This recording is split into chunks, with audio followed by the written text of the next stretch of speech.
to another stream, another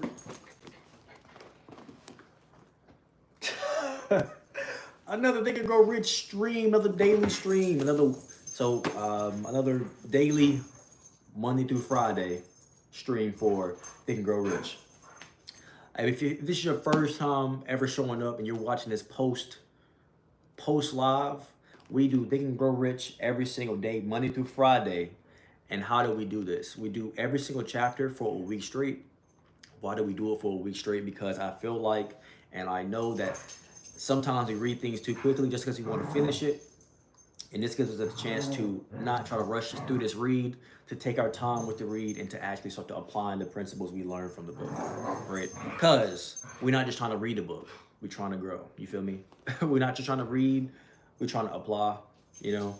We're not just trying to read, we want to actually, get something out of it, right? So I hope you enjoy this daily, weekly read of each chapter. And I hope you get something out of it, right? So today is chapter 2 because we read chapter 1 last week. This week is chapter 2. It is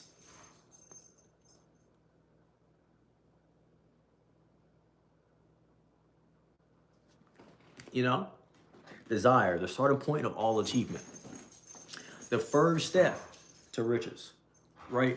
And without hey little boys, I'm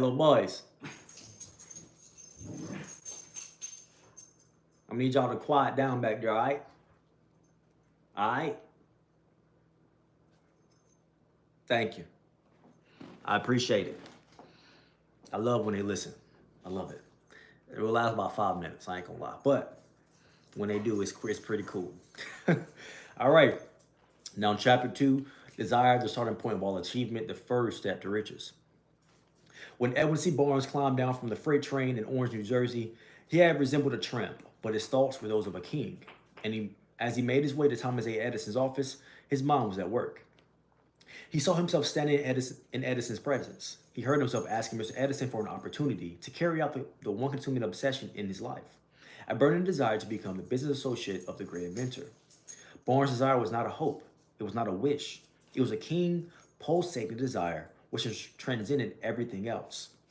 It was definite. The desire was not new when he approached Edison. It had been Barnes' dominating desire for a long time.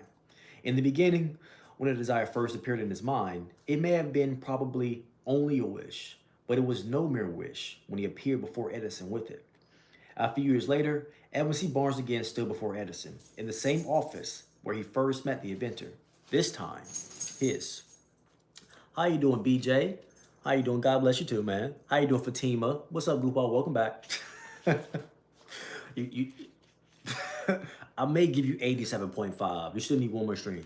And don't forget to like the stream, everybody. Desire had been translated into reality. He was in business with Edison. The dominating dream of his life had become a reality. Today, people who know Barnes envy him because of the break life yielded him. They see him in the days of his triumph without taking the trouble to investigate the cause of his success. Barnes succeeded because he chose a definite goal and placed all his energy, all his willpower, and all his effort into achieving that goal. He did not become the partner of Edison the day he arrived. He was content to start in the most menial work as long as it provided an opportunity to take even one step towards his cherished goal. 5 years passed before the chance he had been seeking made its appearance. And during all those years, not one ray of hope, not one promise of attainment of his desire had been held out to him. To everyone except himself, he appeared only another cog in the Edison business wheel.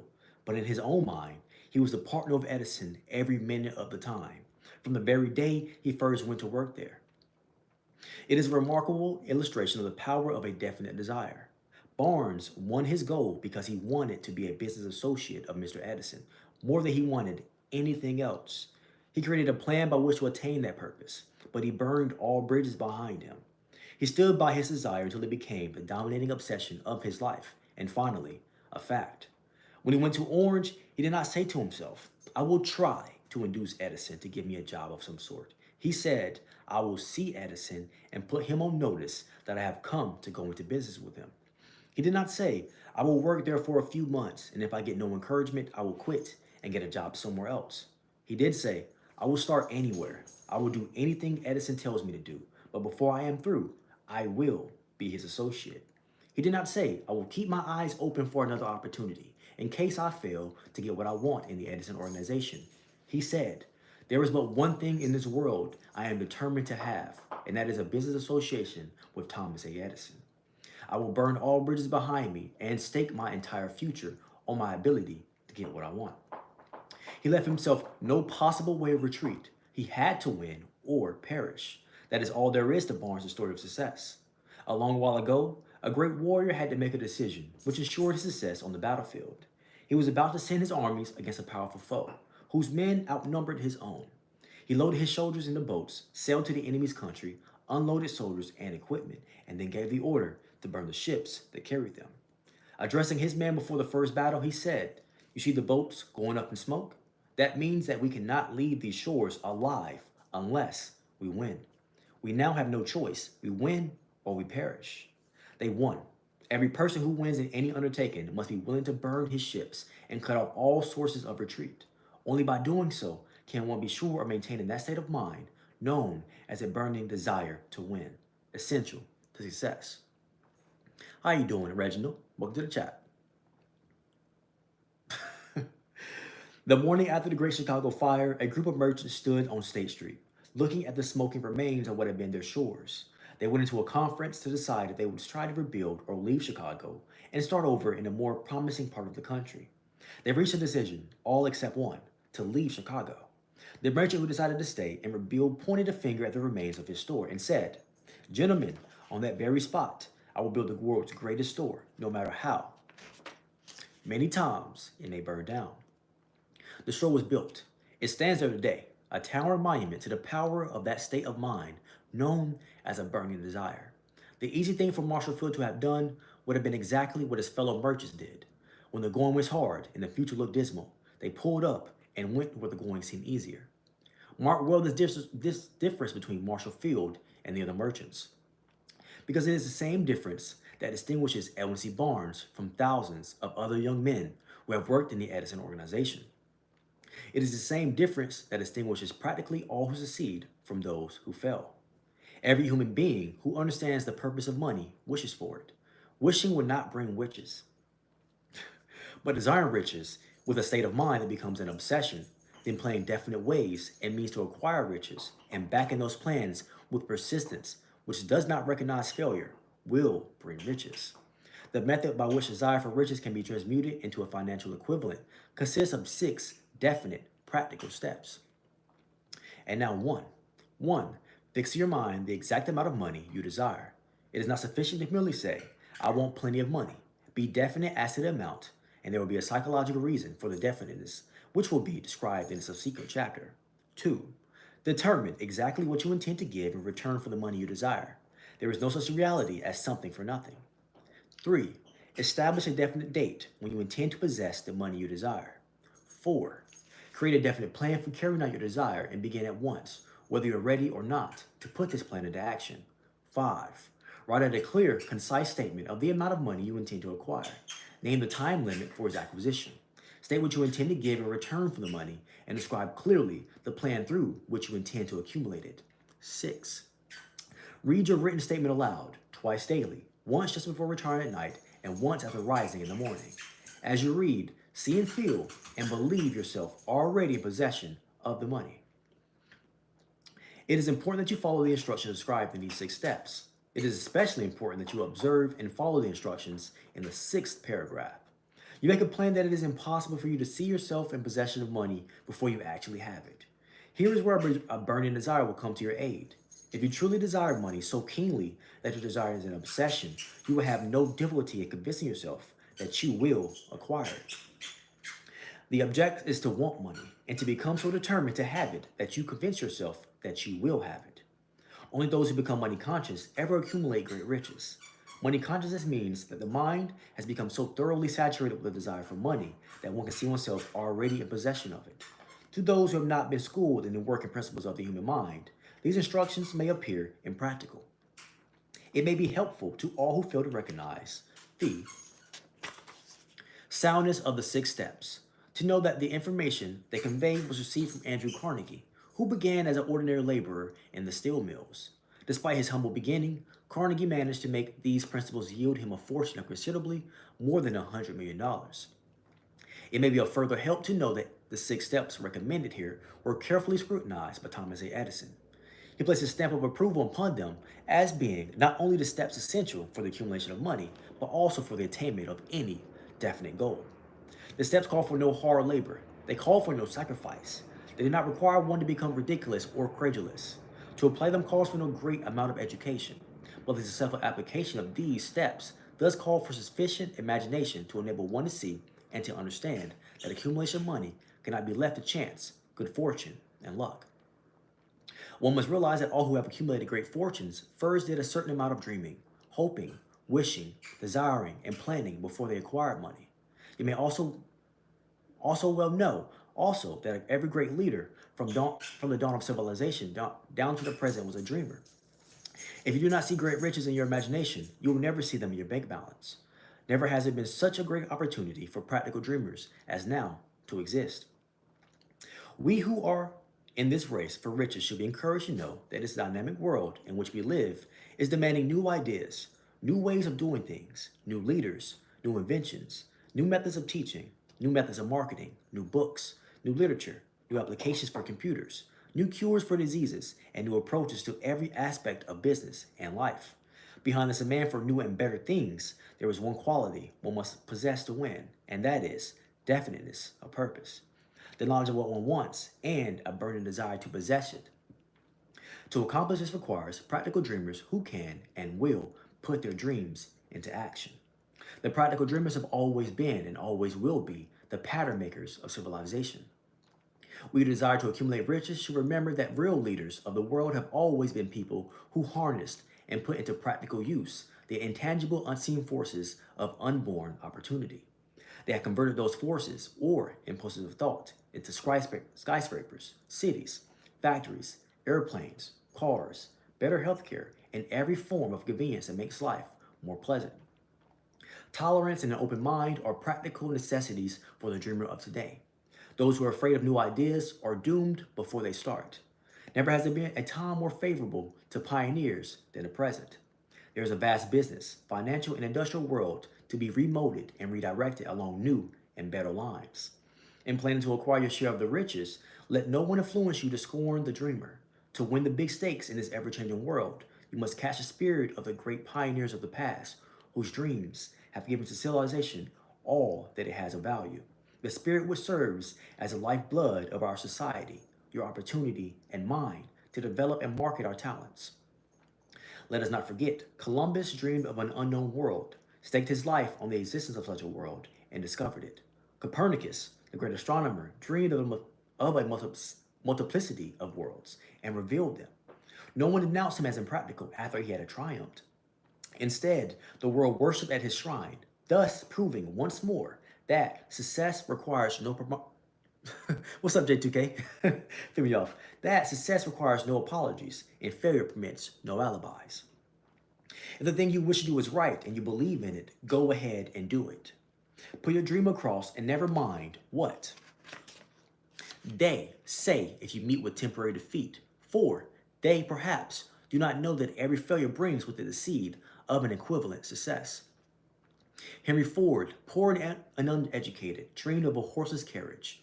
He went to work with what tools he possessed, without waiting for opportunity to favor him, and now evidence of his dream belts the entire earth. He put more wheels into operation than any man who ever lived, because he was not afraid to back his dreams. Thomas Edison dreamed of a lamp that could be operated by electricity. Despite more than 10,000 failures, he stood by that dream until he made it a physical reality. Practical dreamers do not quit. Lincoln dreamed of a freedom for the black slaves, put his dream into action, and barely missed living to see a united North and South translate his dream into reality. The Wright brothers dreamed of a machine that would fly through the air. Now one may see evidence all over the world that they dreamed soundly. Marconi dreamed of a system for harnessing the intangible forces of the ether. Evidence that he did not dream in vain may be found in every radio, TV, and cell phone in the world. Moreover, Marconi's dream brought the humblest Camden, cabin, in the most stately manner, house side by side. It made the people of every nation on earth next door neighbors by creating a medium where news, information, and entertainment could instantly be disseminated throughout the world. It may interest you to know that Marconi's friends had him taken into custody and examined in a psychopathic hospital when he announced he had discovered a principle through which he could send messages through the air without the aid of wires or direct physical means of communication. The dreamers of today fare better. The world has become accustomed to new discoveries. Indeed, it has shown a willingness to reward the dreamer who gives the world a new idea. Ray Kroc is another good example of someone who made his dream come true. Ray Kroc was a salesman of milkshake mixers. Most of his customers, restaurants, and diners purchased 1 or 2 units. When he received an order for 8 mixers from a small food outlet in San Bernardino, California, he decided to visit them and see how they could sell so many shakes. It was the busiest restaurant he had ever seen. The owners, the McDonald brothers, offered a very limited menu: hamburgers, cheeseburgers, french fries, shakes, and soft drinks, all at the lowest prices in the area. Kroc saw an opportunity. If he could open a chain of these restaurants, each as productive and profitable as this, money would flow in. He proposed his idea to the McDonald brothers and agreed to implement it. And within a few years, McDonald's not only became the top-selling food outlet in the country, but created the fast food industry. Kroc later brought out the McDonald brothers and expanded the business into an international phenomenon, making him one of the richest men of his time. The world is filled with an abundance of opportunity, which the dreamers of the past never knew. A burning desire to be and to do is a starting point to which the dreamer must take off. Dreams are not born of indifference, laziness, or lack of ambition. The world no longer scoffs at dreamers, nor calls them impractical. Remember, too, that all who succeed in life get off to a bad start and pass through many heartbreaking struggles before they arrive. The turning point in the lives of those who succeed usually comes at a moment of some crisis, through which they are introduced to their other selves. John Bunyan wrote The Pilgrim's Progress after he'd been confined in prison and sorely punished because of his religious views. O. Henry discovered the genius that slept within his brain after he met with great misfortune and was confined in a prison cell in Columbus, Ohio. Being forced through misfortune to become acquainted with his other self and to use his imagination, he discovered himself to be a great author instead of a miserable criminal and an outcast. Strange and varied are the ways of life, and stranger still the ways of infinite intelligence, through which people are sometimes forced to undergo all sorts of punishment before discovering their own brains and their own capacity to create useful ideas through imagination. Edison, the world's greatest inventor and scientist, was a part-time telegraph operator.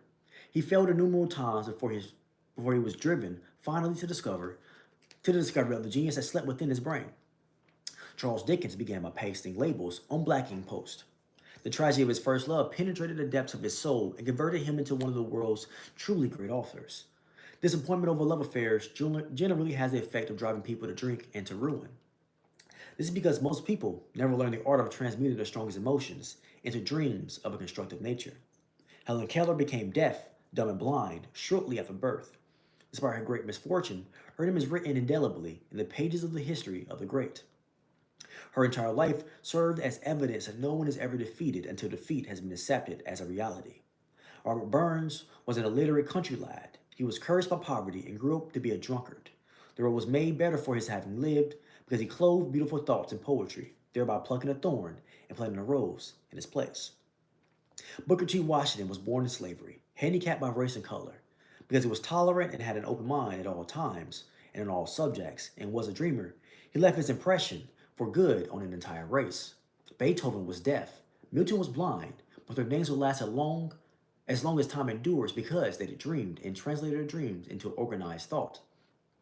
Arnold Schwartz is another person who converted his desire into action and achievement. He first came into the public eye as Mr. Universe, a glorified weightlifter.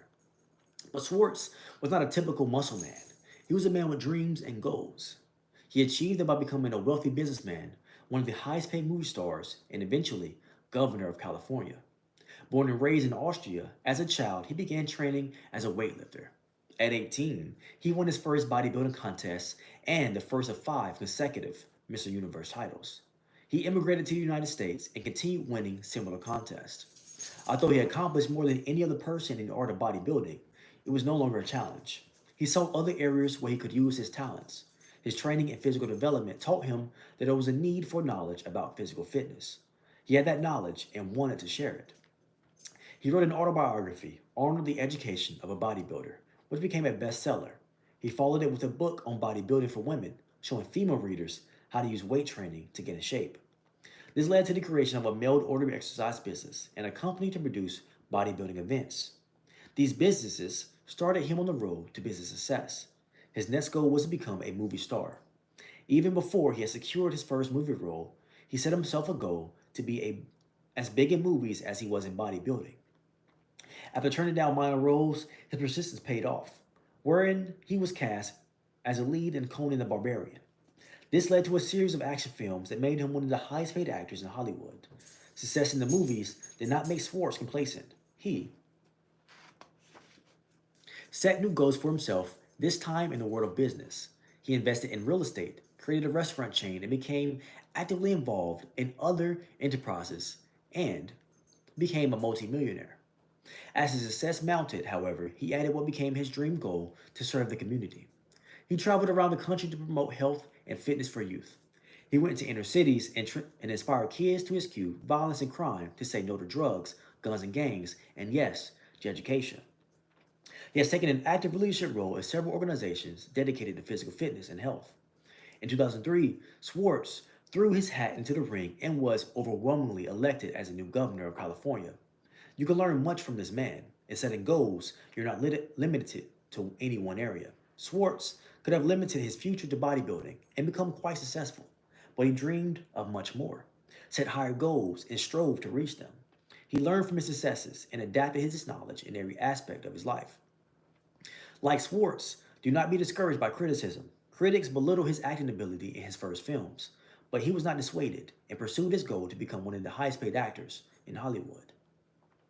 Now, before passing to the next chapter, kindle anew in your mind the fire of hope, faith, courage, and tolerance.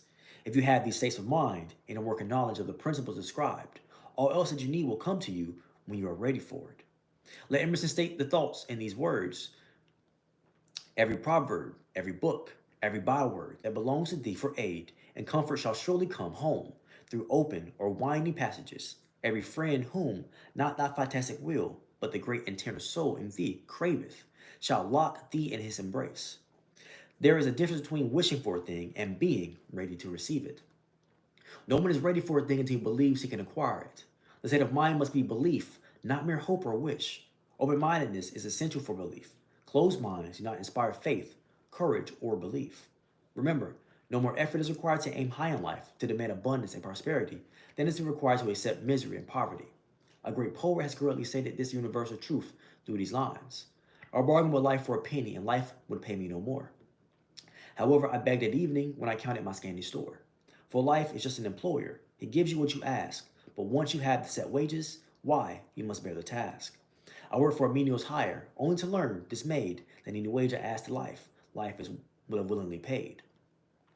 Mary Kay Ash, the founder of Mary Kay Cosmetics, attributed her success to the development of self-confidence and faith in herself and in all people in her vast organization, which now consists of more than 250,000 independent beauty consultants worldwide.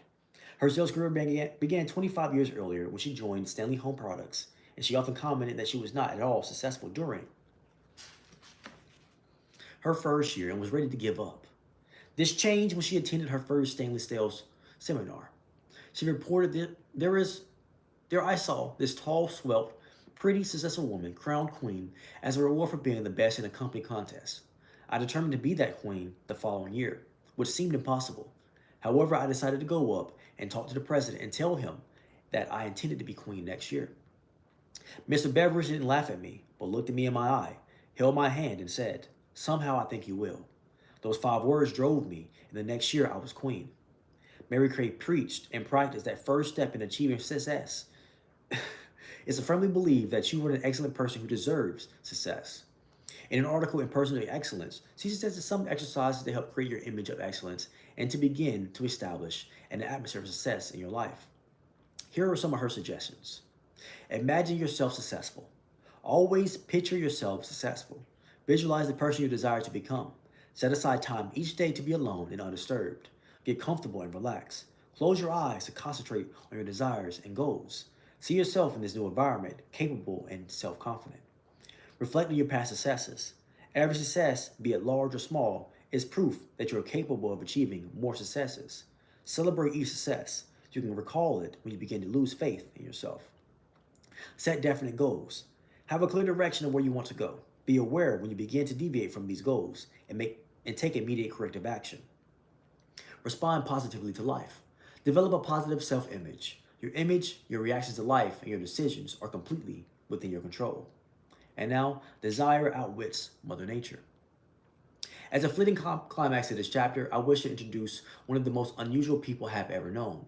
I first saw him a few minutes after he was born. He came into the world without any physical sign of ears, and the doctor admitted, when he pressed for an opinion, that the child might be deaf and mute for life. I challenged the doctor's opinion. I had the right to do so. Excuse me, I'm sorry about that. I was the child's father. I was the child's father. I too reached a decision and rendered an opinion, but I expressed the opinion silently, in the secrecy of my own heart. I decided that my son would hear and speak. Nature can send me a child without ears, but nature cannot induce me to accept the reality of the affliction. In my own mind, I knew that my son would hear and speak. How? I was sure there must be a way, and I knew I would find it. I thought of the words of the immortal Emerson. The whole course of things goes to teach us faith. We need only to obey. There is guidance for each of us, and by lowly listening, we shall hear the right word. The right word, desire. More than anything else, I desired that my son should not be deaf and mute. From that desire, I never receded, not for a single second. Many years previously, I had written our limitations are those we set up in our own minds. For the first time, I wondered that a statement were true. Lying on the bed in front of me was a newly born child, without natural equipment of hearing. Even though he might hear and speak, he was obviously disfigured for life. Surely, this was a limitation that child had not set up in his own mind. What could I do about it? Somehow I'll find a way to translate into that child's mind my own burning desire for ways and means of conveying sound to his brain without the aid of ears. As soon as the child was old enough to cooperate, I would fill his mind so completely with a burning desire to hear that nature would, by means of her own, translate it into physical reality. All this thinking took place in my own mind, and I spoke of it to no one. Every day I renewed the pledge I had made to myself, not to accept a deaf mute son for a son. As he grew older and began to take notice of things around him, we observed that he had a slight degree of hearing. When he reached the age when children usually begin talking, he made no attempt to speak, but we could tell by his actions that he could hear certain sounds slightly. That was all I wanted to know. I was convinced that if he could hear, even slightly, he might still develop greater capacity for hearing. Then something happened which gave me hope. It came from an entirely unexpected source. We bought a record player.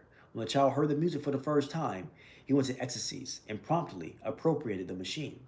He soon showed a preference for certain records, among them, It's a Long Way to Tipperary. On one occasion, he played that piece over and over for almost 2 hours, sitting in front of the record player with his teeth clamped on the edge of the case. The significance of this self-formed habit of his did not become clear to us until years later, for we had never heard of the principle of bone conduction of sound at that time. Shortly after he appropriated the record player, I discovered that he could hear me quite clearly when I spoke within my lips, touching his mastoid bone behind the ear, or at the base of the brain. These discoveries placed in my possession the necessary media by which I began to translate into reality my burning desire to help my son develop hearing and speech. By that time, he was making stabs at speaking certain words. The outlook was far from encouraging.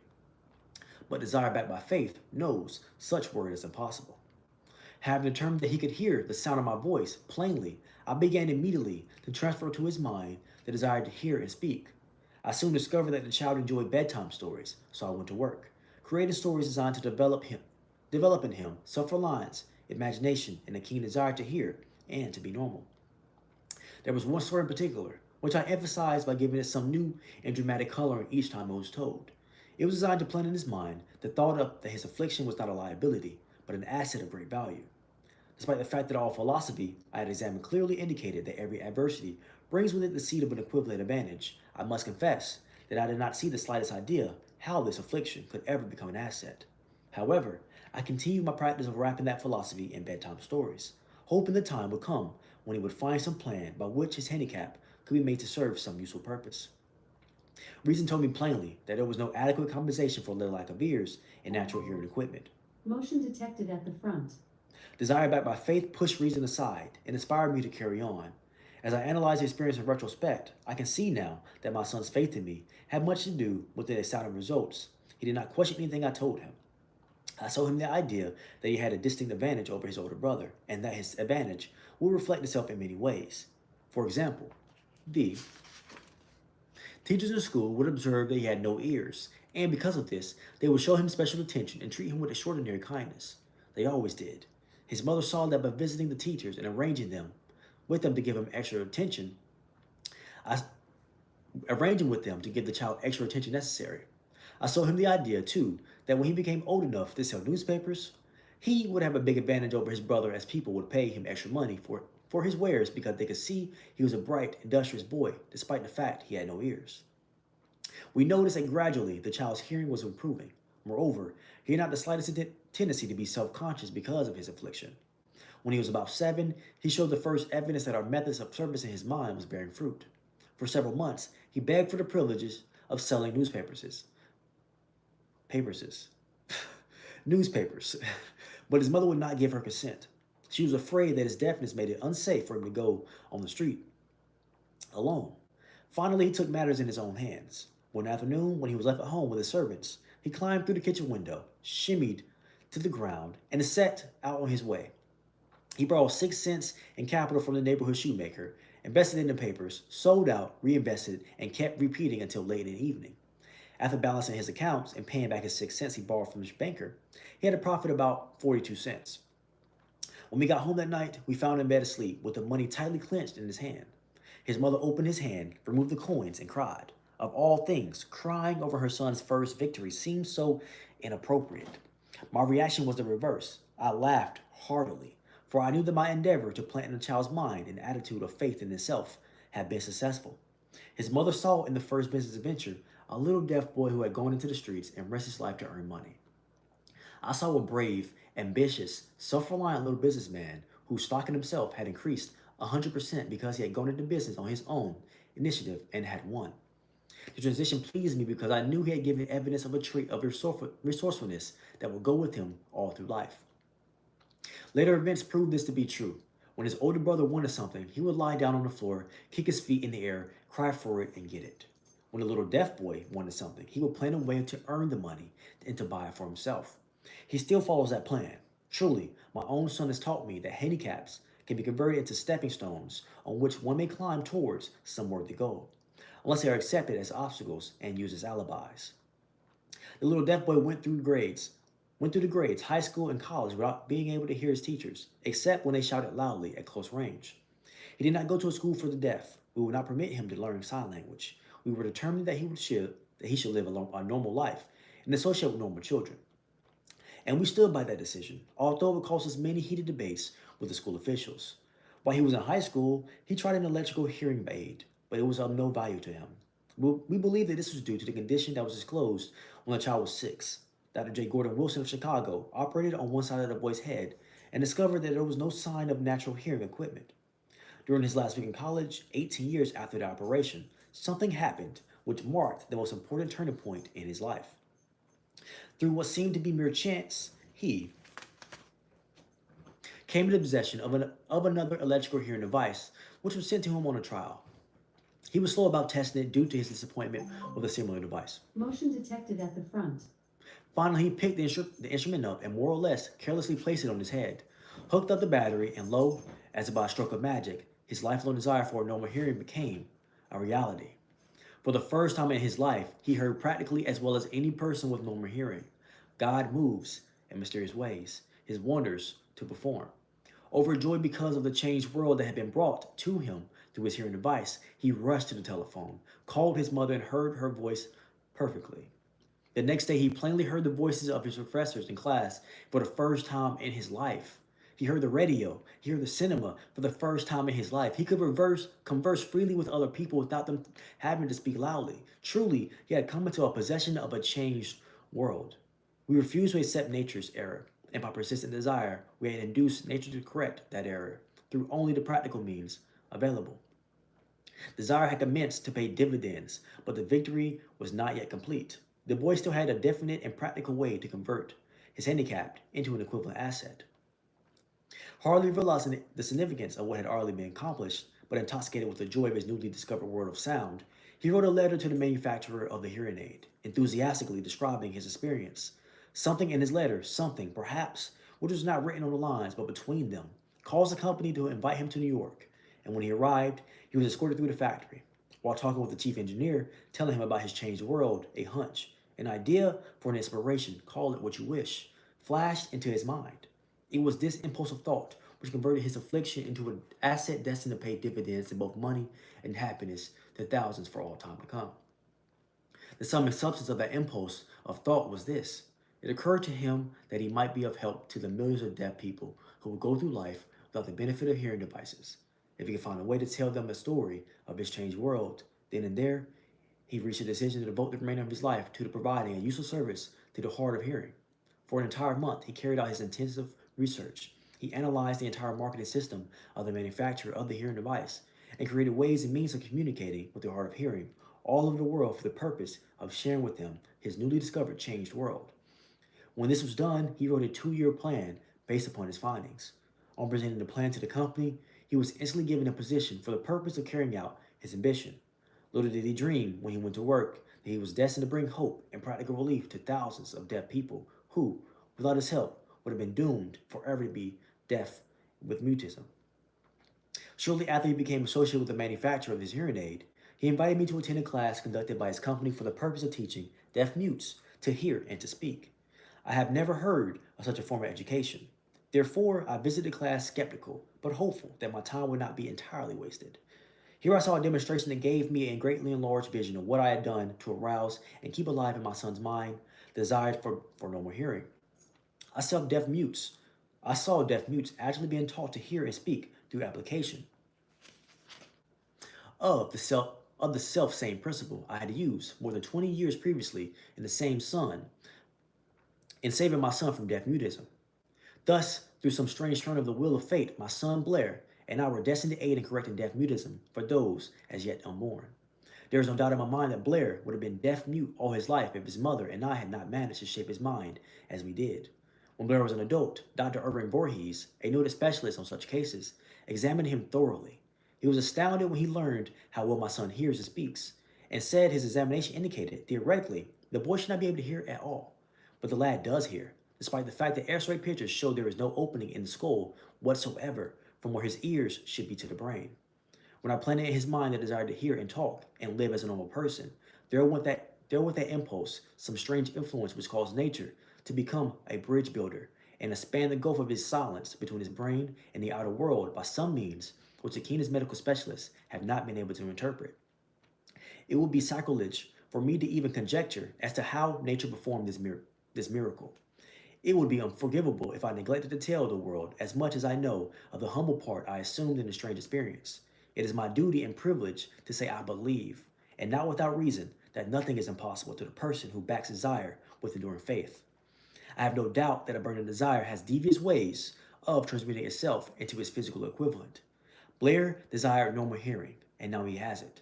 He was born with a handicap, which might have easily sent one with a less defined desire to the street with a bundle of pencils and a tin cup. That handicap now promises to serve as a medium by which he will render useful service to millions of the hard of hearing, as well as to give him useful employment at an adequate financial compensation for the remainder of his life. The little white lies I planted in his mind when he was a child, leading him to believe his affliction would become a great asset on which he could capitalize, have been justified. There was nothing right or wrong, which belief plus burning desire cannot make real. These qualities are free to everyone. In all my experience in dealing with men and women who had personal problems, I never handled a single case which more definitely demonstrates the power of desire. Authors sometimes make the mistake of writing on subjects of which they have but superficial or very elementary knowledge. It has been my good fortune to have the privilege of testing the soundness of the power of desire through the affliction of my own son. Perhaps it is providential that the experience came as it did, for surely no one is better prepared than he to serve as an example of what happens when desire is put to the test. If Mother Nature bends to the will of desire, it is logical that a mere man can defeat a burning desire. Is it logical that a mere man can defeat a burning desire? Strange and imponderable is the power of the human mind. We do not understand the methods by which it uses every circumstance, every individual, every physical thing within its reach as a means of transmuting desire into its physical counterpart. Perhaps science will uncover the secret. I plant it in my son's mind, the desire to hear and speak, to as any normal person hears and speaks. That desire has now become a reality. I plant it in his mind the desire to convert his greatest handicap into his greatest asset. That desire has been realized. The modus operandi by which this astounding result was achieved is not hard to describe. It consisted of three very definite facts. First, I mixed faith with the desire for normal hearing, which I passed on to my son. Second, I communicated my desire to him in every conceivable way available, through persistent continuous effort over a period of years. Third, he believed me. Several years ago, one of my business associates became ill. He became worse as time went on, and finally was taken to the hospital for an operation. Just before he was wheeled into the operating room, I took a look at him and wondered how anyone as thin and as emaciated as him could possibly go through a major operation successfully. The doctor warned me that there was a little, if any, chance of ever seeing him alive again, but that was the doctor's opinion. It was not the opinion of the patient. Just before he was wheeled away, he whispered feebly, "Do not be disturbed, Chief. I will be out of here in a few days." The attendant nurse looked at me with pity, but the patient did come through safely. After it was all over, his physician said, nothing but his own desire to live saved him. He never would have pulled through if he had not been refused to accept the possibility of death. I believe in the power of desire backed with faith because I have seen this power lift people from lowly beginnings to places of power and wealth.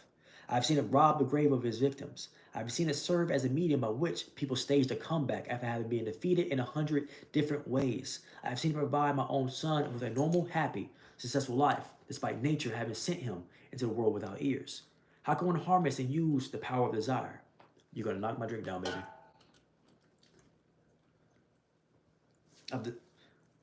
Use the power of desire. This has been answered through this chapter and the subsequent chapters of this book.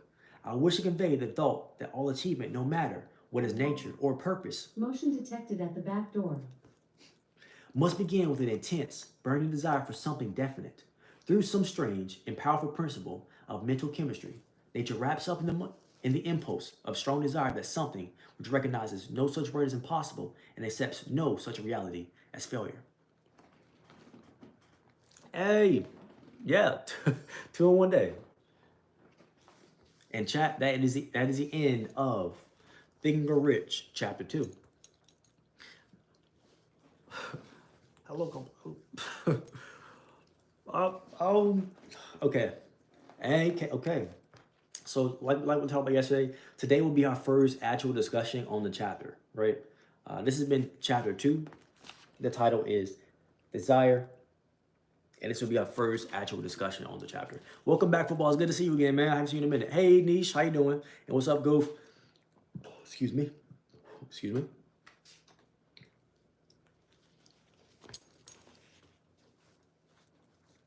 Okay, so I'm just gonna read everything to you. It's German. Am I going to do basketball? Possibly. I have to charge my phone after the stream. I have to see what my percentage is on. 2%. Okay. Where's my charger? I'll be right back. I need to get my charger. My phone's 2%. I can't discuss this on 2%. My foot is asleep. My foot is asleep. Watch out, baby. I gotta go upstairs. Oh. Go.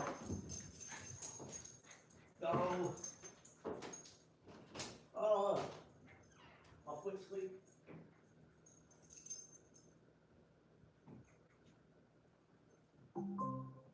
Motion detected at the back door. Downstairs.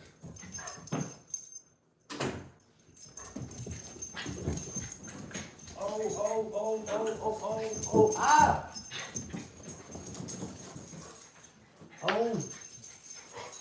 Chad, is my phone always not about to die? I feel like my phone is always about to die. Is it not always about to die? It's not every single time we do something on a... I'm probably going to do basketball today. I haven't done basketball. I've been focusing on my workouts. But today could be a rest day today, and I can do basketball today. I haven't played basketball in a couple of days. Okay, but today's chapter was desire. Motion detected at your back door. Oh man, right? I always have to pause my reading for that, man. It's funny. Okay, but so chapter 2, desire, the starting point of all achievement. So what did we talk about today, right? This is gonna be our first discussion. Tomorrow we will, it'll be more like an open dialogue. But today will be our first discussion on this chapter. Motion detected at the back door. Okay. All right. All right. So, who did we talk about today? So we talked about Edwin C. Barnes again, right, chat? Who was Edwin C. Barnes? He was a guy who was determined to work with Thomas Edison. And we talked about his desire, right? What was his desire? And how did he set his desire into place to achieve his actual goal? Well, in his mind, the entire time, if we want to talk about his story, he never yielded to everything, how everything has seemed. I have 2 weeks left or even have days of school. Oh, it's almost summertime. He never yielded to the circumstances of the outside world, right? So what was Edwin C. Barnes's greatest accomplishment? His desire was so strong, it was so resolute that it was what played in his head all day long, right? He never went back on his thoughts, and even if he possibly ever did go back on his thought of working with Edison, he probably went right back to like never. He probably went right back to I'm not gonna work for him. We're gonna work together, right? His desire was work together with him and not work for him, right? Sorry, chat. Give me 1 second. My eye itches. My eye itches crazy. But his desire was work with him and not for him, right? And his dominant desire for a long time, it stayed in his mind for years, right? So when he met with life situations, right? When he first met Edison, when he first came to talk to him, he put him on notice. He said, "I'm gonna put Edison on notice." He even played it out before it happened in his head. He said before he even got to the position, he was playing it out in his head like how this conversation was gonna go, right? And he played it out in his favor, right? So there's one thing we can learn from this chapter. When you have something you're definitely going to achieve, right? It's important to if you're going to play it out in your head, play it out in your favor in your head, right? Don't worry about all the things that could go wrong. There are a million things that could go wrong or right? But he stuck to the fact that I'm gonna play this out in my head in my favor, right? I had 3 last quarter. Okay, it's cool. It's cool. You only have 1 C. I'm gonna need B's and above from now on, though. I'm gonna need B's and above from now on. I'm a little more lenient than my mom is. I'm a little more lenient than my mom is. It's cool. But no C's. No C's. We don't do C's around here.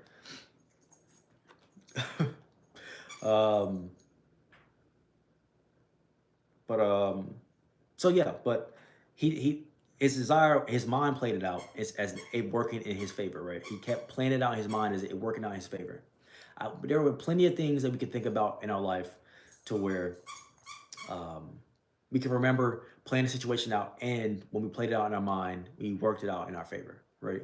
And we also have situations in life where we played it out in our mind as it not working out in our favor. Which would you rather do? Before we keep going any further, which would you rather do? Would you rather play it out in your favor in your mind, or would you rather go through the angst and the turmoil of you watching over and over and over again of yourself not succeeding? What would you rather experience? That's the first and most important thing to ask before we keep going. What would you rather experience, right? Because there is nobody else creating these images in your mind except for you. And even if they were, even if people were sending images into your mind, since you are the owner of your vessel, they can't push it stronger than you can push it out. They can't push it into you stronger than you can push it out. So, right?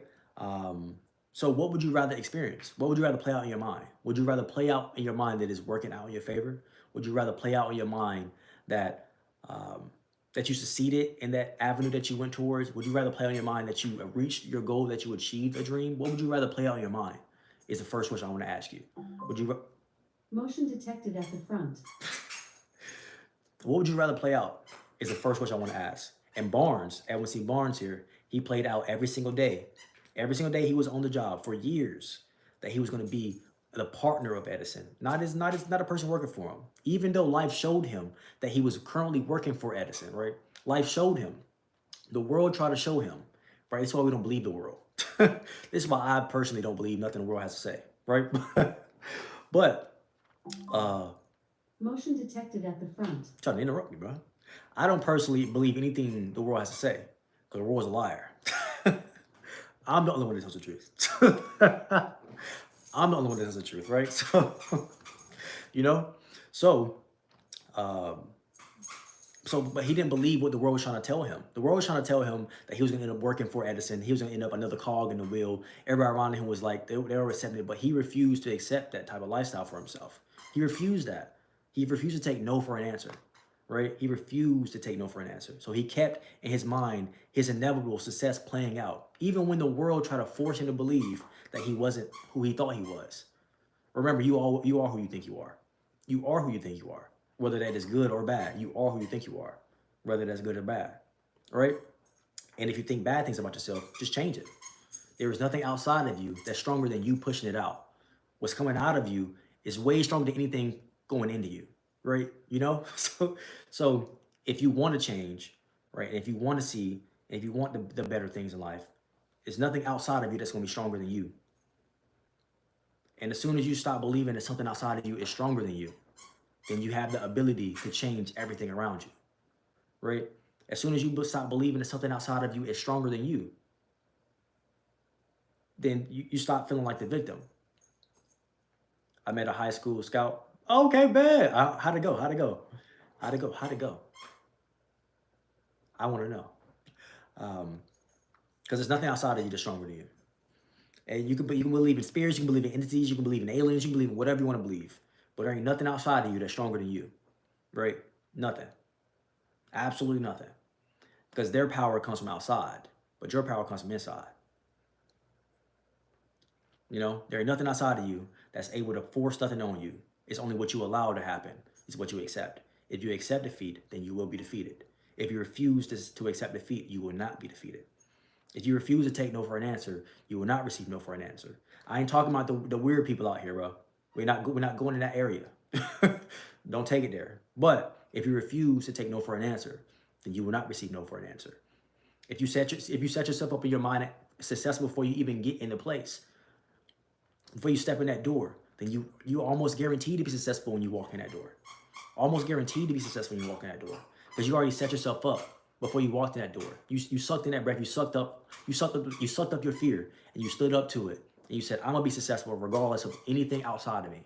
Regardless of any circumstance outside of me, I'm gonna still be successful, right? And that's what Barnes did. That's what everybody in this chapter did. They did not accept anybody outside of them telling them that they were gonna be unsuccessful. Because they said, how you gonna tell me about me, right? It's a great comeback. I was at a scrimmage. It was a scrimmage and I didn't get to talk much because I had to go back. And shook his hand. Okay, hey, it's always good. You did a good thing. Always show yourself. And you shook his hand, right? So you showed yourself as a gentleman. You know, you present yourself as a distinguished man in that situation by walking up to shake his hand, right? You show yourself in those moments, and that was a great thing that you did, to go up and shake his hand. That was a great thing that you did. But when you stand up to those things, right? When you stand up to those things, when you stand up for yourself, when you tell yourself that nothing's gonna stop you, then everything outside of you begins to bow down. and I can use different words, but I'm gonna use those words because that's the words I want to use. But then everything outside of you starts to bow down. Everything outside you begins to know that you know your power. Everything outside of you begins to be like, oh, this is not somebody I want to mess with, right? People outside of you that were trying to bother you, or things outside of you that were trying to bother you, they begin to back up. They begin to see that I can't mess with this person. They begin to see that he's not going to take no for an answer. They begin to see that she is not going to be back down. They can see that they're not going to take their crown off. They begin to see that, they begin to see all those things. And the more you do it, the more it all backs down. The more you do it, the more natural it becomes. The more you do it, the more open the world becomes for you. the more open everything is for you, the more doors open for you, the more things happen for you, the more things just begin to happen effortlessly, the more people you meet that are trying to put you in better places in life, the more things that just naturally occur without you really having to give a lot of effort, right? That's exactly what this book talks about.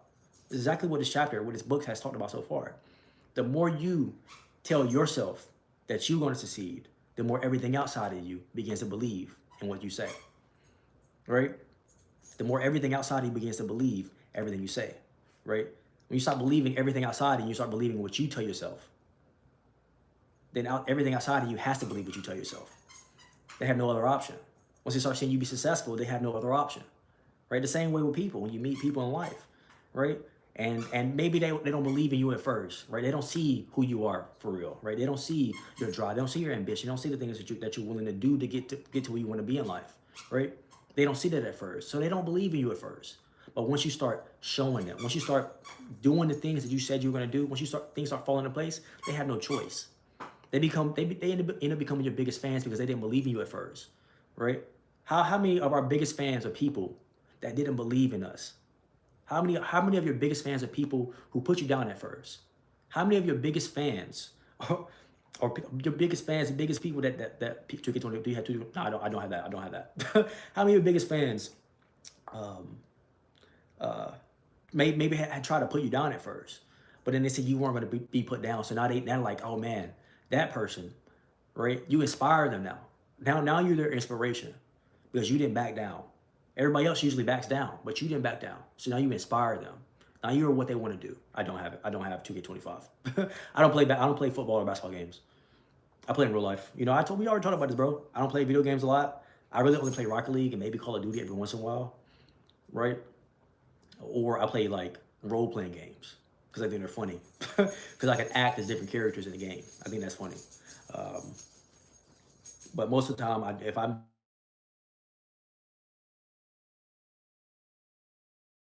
But you know, when people and things start to see that you're not going to back down, when they start to see that you're not going to take a step backwards, when they start to see that you are determined to achieve that goal no matter what anybody else around you believes or has to say, then you are more than likely almost guaranteed to achieve the goal or something incredibly similar, which may be even better than the goal that you had in mind, right? It's just about you believing in you. You have to start with an actual belief in yourself. Confidence. That's why I made the confidence video. What kind of confidence style do you live with? What is your confidence style? Are you quietly confident? Or do you have that swagger that everybody can see when you walk in the room? Or, you know, is your confidence loud? When you score a touchdown, do you when you score a bucket, do you any type of what is your confidence style? And know your confidence style, because your confidence is immaterial until it takes form. When you learn your confidence style, then you know yourself, right? So when you have something that's definite in your mind, right, and you're unwilling to change that belief in you and yourself, then nothing else has the power to change it for you. It starts to work out in your favor, right? So that's going to be the whole thing today of today's discussion. To be completely honest, tomorrow we're gonna do a longer discussion, and we're gonna start a little earlier tomorrow so we can not be so late. I know a lot of y'all it's pretty late at night. And I don't want to talk too much because I don't want you to miss out, right? But tomorrow we're gonna have a different type of discussion on different parts of the chapter. But we're gonna work our way through this the entire week, and I hope you do enjoy this Think and Grow Rich read that we're gonna do every single day, Monday through Friday. What sports games do I have? I don't play sports games, bro. I don't play sports games, bro. Like almost at all. I'm not gonna hold you. I'm not good at sports games, bro. I am good at sports games, right? I'm good at sports games, but I never really had a console growing up. I never had a console growing up. No problem, Niche. I know it's pretty late for you right now. I never had a console growing up, right? So like I never got used to like playing games or having games. So even when I buy games this day, I don't really play them because I'm not used to playing games, you know. You know. But thank you for always joining, Nisha. I know it's pretty late for you. Good night. Good night. Good night. You have some sweet dreams. Good night. It's always good talking to you and seeing you in the chat. And with that, chat, we're gonna end this stream. I'm about to go cook dinner. You know, I'm about to go cook dinner. um, and I hope y'all have a great rest of your night. You know, hope you have a great rest of your night. You know, what games do I have? I have Rocket League. I got Call of Duty. I have Modern Warfare. I have Black Ops. Um, I have a Nintendo Switch. I have Mario. I got the Mario games. I'm a Mario guy. You know. Um, uh, I got an Oculus. I play Oculus from time to time. Where's your mod? You need one more stream, Goof. You need one more stream to get mod, bro. You're at 87.5. If you show up tomorrow, you get a 90. You have earned your mod by showing up here consistently. um, but right now you're sitting at 87.5. Any PS5? I do have PS5 games, but it's more like Mortal Kombat. Like I play Mortal Kombat with my wife because we like to fight in Mortal Kombat. She likes to spam katana.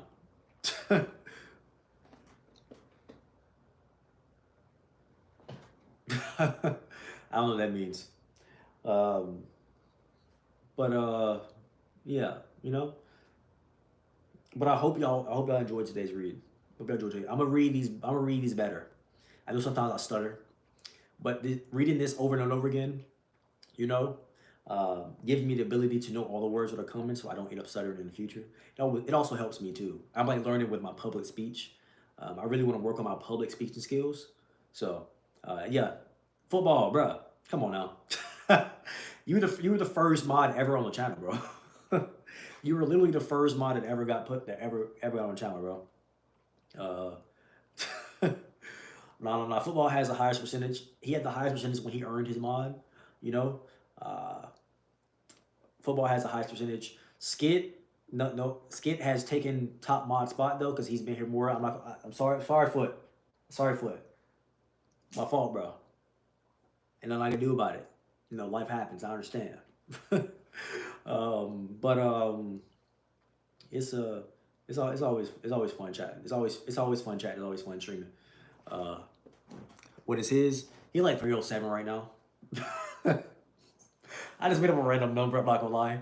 I just made up a random number. He like 307 right now. I just throw him like 7% above. You know, that's it. Uh, uh, facts. Nisha, honestly, if Nisha wanted to ask for mod, she'd get mod right now. If Nisha wanted mod, she'd get mod right now. Nisha should join the streams at 4 in the morning. Nisha be in the stream at 4 in the morning, you know? Oh man. Oh man, it's funny. She might have the highest percentage right now, to be honest. Keep it hot. Oh man. But it's funny. Uh, what's up, Ash? How you doing? But I hope y'all enjoyed today's read. And I'm gonna see y'all tomorrow or later on this evening if we do go to the gym and play basketball.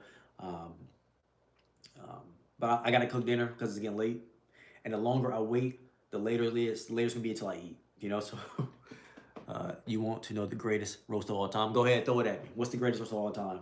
That's how we're gonna end the stream chat. What's the greatest roast of all time? This gotta be good, Ash. This has to be a good roast. It has to be a good roast. That's how we end the stream, Ash. You gotta be a good roast. Basketball. I, you know, depending on what time we finish eating dinner, basketball stream. If we finish eating dinner, cooking dinner at a reasonable time, basketball stream. Honestly, maybe even if we don't do it at a reasonable time, we might still do the basketball stream. Roses are red, balance are blue. If we have to run all going faster than you people, who knows what it means? What? What? I'm confused. That Ash, I don't know what else was to mean. I don't know what it's supposed to mean. Can I dunk football? You know, I'm like right there. I almost dunked the other day. I hit legs twice this week, so I don't know. Rizman's smile is blue with a face like yours belongs in the zoo. Oh my gosh. Okay, that was way better. All right, that was better. It's autocorrect. I bet. All right. But I hit legs twice this week, so if we try to dunk this week, I don't know if I'm gonna be able to jump. I'm not gonna lie. But I already hit legs twice. I went for a crazy leg day last night. Crazy leg day. I did burnouts on everything. I always do burnouts on everything though, but it was even crazier, heavier burnouts. I maxed out and then I went an extra set. And then it still did burnouts from the extra set I went from. It was crazy. It was a great night. I was having a great time. I was having a great time breaking my limits last night, you know, surpassing myself. Motion detected at the garage. Yeah, I was having a great time, not gonna lie. No, I'm gonna say Rose Red, Valence Blue. If we have to run, I will run faster than you. Hit 10 squats. Air squats with Alf. Oof. 2, 3, 4, 5, 6, 8, 7, 8, 8, 8, 9, 8, 10, 8. Oh, that was easy. Lights. Motion detected at the Lights. garage. How do you think I type so fast? Because I'm using audio. That's pretty funny. Auto. That's pretty funny. But chat, I'm gonna end the stream now. It was always good talking to y'all. Which one is better, arm day or leg day? I used to not like leg day back in the days, but now they about even. They're about even for me. I don't mind either one of them. I've always loved arm day. You know, it always feels good to do arm day. But now legs, I'm really liking leg day too. You know, I'm really starting to really enjoy leg days now. Just because I never used to do burnouts on leg days. I would just do regular workouts, so then it just felt monotonous. But now I do burnouts on leg days. You know, yeah, but now I do burnouts on leg days, so now it's more fun. I have more fun doing leg days now. So ever since I did that, I've been enjoying leg days a lot more. You know, so I have to do something. If I do the same thing all the time, I get bored, and then I don't like doing it. So I have to make it fun for myself. So I went through those burnouts in there, and I'm loving leg days now. I'm loving leg days now. Sometimes it hurts to walk afterwards, but it's cool. I know that I did something good. I know I did something good that day. And when I kick you in your chest, I might break you in half, you know? If I kick you in the chest, I might break you in half, you know? Bam! Split, like an anime fight. When they kick somebody and they like split in half, you see the shreds, they like, that's me. Don't get hit by me. I'm telling you. Don't let me kick you. Run laps. I do that every day. I run laps every day. I do laps every day before workouts. I do laps every day before workouts, you know? But let's wrap up. Y'all be distracting me, bro, and I'm never gonna end up cooking. So I gotta go. It's get late. It's getting late. But hey, we're that limitless score, baby. I appreciate you. I might even love you, but I'm for sure glad you woke up today. Thank you for joining me for another stream on the channel. This is day 2, week 2 of Think and Grow Rich. Great read. I'm enjoying this a lot. I hope you're enjoying it too. And I'm gonna see you either later tonight or tomorrow. Yeah, I love running. I'm a runner. I'm a run. He's a runner. He's a track star. That's me. he's a runner. He's a track star. That's me. I love running. It's great. It feels amazing. That's what flag this is because it's the flag of the language that my last name is. It looks like the Sabaro flag on the food. I'm not gonna lie. I don't know what flag it is. I'm not gonna lie. But it looks like the Sabaro flag from the food.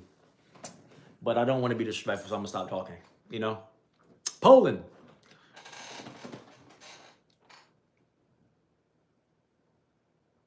Oh, and I also need to go take the boys for a walk. So we have things to do. Polish. Okay. Hey, appreciate y'all helping me out. This is what we do. Teamwork makes a dream work. You know, teamwork makes a dream work. Teamwork makes a dream work. Teamwork makes a dream work. Teamwork makes a dream work. There we go. If I don't got the answer, the homies got the answer. You feel me? If I don't have the answer, the homies got the answer. You feel me? You feel me? Okay.